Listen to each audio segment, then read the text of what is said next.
নমস্কার, state card নিউজের পক্ষ থেকে আমি অনির্বাণ শুরু করছি আজকের সংবাদ।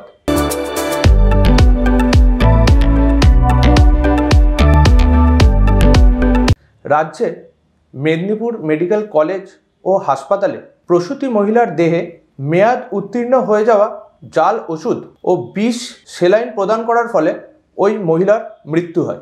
এই ঘটনার বিরুদ্ধে প্রতিবাদ জানিয়ে ভারতের ছাত্র ফেডারেশন, ভারতের গণতান্ত্রিক যুব ফেডারেশন ও ভারতের গণতান্ত্রিক মহিলা সমিতির পূর্ব বর্ধমান জেলা কমিটির পক্ষ থেকে পূর্ব বর্ধমান জেলা মুখ্য স্বাস্থ্য আধিকারিকের কাছে স্মারকলিপি প্রদান করা হয়। CMOH অফিসে এসে এই স্মারকলিপি দেয়া হয়।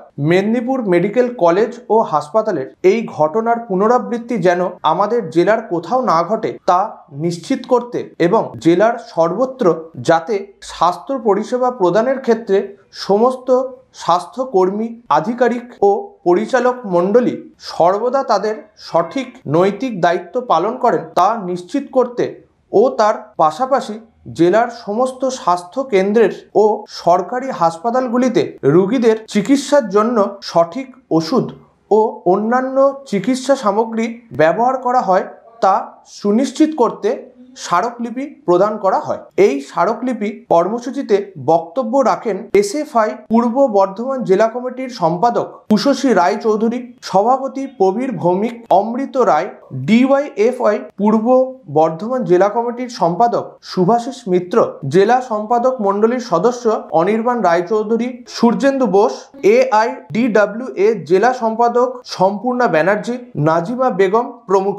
এদিন জেলা CMOH অফিসে ডেপুটেশন কর্মসূচি শেষে CMOH অফিস থেকে বর্ধমান রানীগঞ্জ চৌমাথা পর্যন্ত মিছিল সংগঠিত হয়। মিছিল শেষে রাজ্যের স্বাস্থ্যমন্ত্রীর কুশপুত্তলিকা দাহ করা হয়।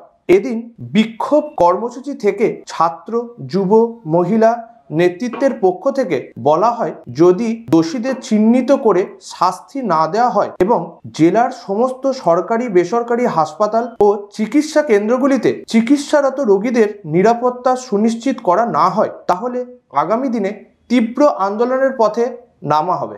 সাধারণ মানুষের জীবন নিয়ে ছিনিমিনি খেলা চলবে না।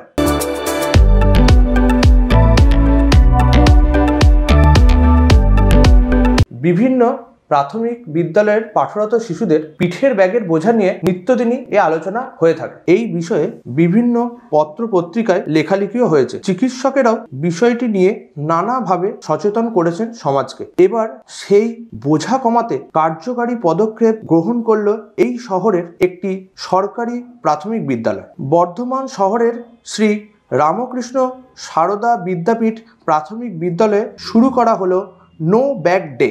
এবার থেকে এই বিদ্যালয়ের পড়ুয়ারা ব্যাগ ছাড়াই বিদ্যালয়ে আসবে। পঠন পাঠন হবে মজাদার পদ্ধতিতে, এমনটাই জানাচ্ছেন বিদ্যালয় কর্তৃপক্ষ। সম্প্রতি এক সকালে শ্রী রামকৃষ্ণ সারদা বিদ্যাপীঠ প্রাথমিক বিদ্যালয়ে আয়োজন করা হয় ফুড ফেস্টিভ্যালের। বিদ্যালয়ের শিক্ষক, অভিভাবকরা মিলে পিঠে, ফুচকা, কর্নফ্লেক্স, মিষ্টি স্টল সাজান। নানা স্বাদের খাবারের স্বাদ নেওয়ার পর এই প্রকল্পের শুভ উদ্বোধন হয়। উপস্থিত ছিলেন জেলা স্কুল পরিদর্শক দেবব্রত পাল, AI প্রিয়ব্রত মুখোপাধ্যায়, অতনু হাজরা, SI শতাব্দী বিশ্বাস সহ অন্যান্যরা। বিদ্যালয়ের প্রধান শিক্ষক পলাশ চৌধুরী এই প্রসঙ্গে বলেন, রাজ্য সরকার প্রতি শনিবার বিদ্যালয়ে আনন্দ পরিসর দিবস পালনের কথা বলেছে। এই নির্দেশ অনুযায়ী তারা স্কুলে শনিবার নানান আয়োজন করা শুরু করেছেন, কিন্তু সেখানে থাকবে না কোনো বই, ছাত্রদের পিঠে থাকবে না কোনো ব্যাগের বোঝা। স্কুলের শিক্ষিকা লাবণ্য রায়, পায়েল দত্ত বলেন, শনিবার ছাত্রছাত্রীদের নিয়ে science project, digital quiz, puppet তৈরি, মাটির কাজ করানো হবে। মজার ছলে ডিজিটাল ক্লাসরুমে হবে আনন্দের পড়াশোনা। এই সব বিষয়ের জন্য লাগবে না কোনো বই, আনতে হবে না কোনো ব্যাগ। চিকিৎসকদের পরামর্শ মেনেই এই উদ্যোগ তারা পরীক্ষামূলকভাবে গ্রহণ করেছেন।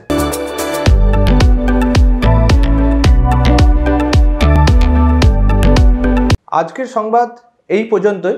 নমস্কার, আমি অনির্বাণ, আপনাদের সাথে, আপনাদের পাশে।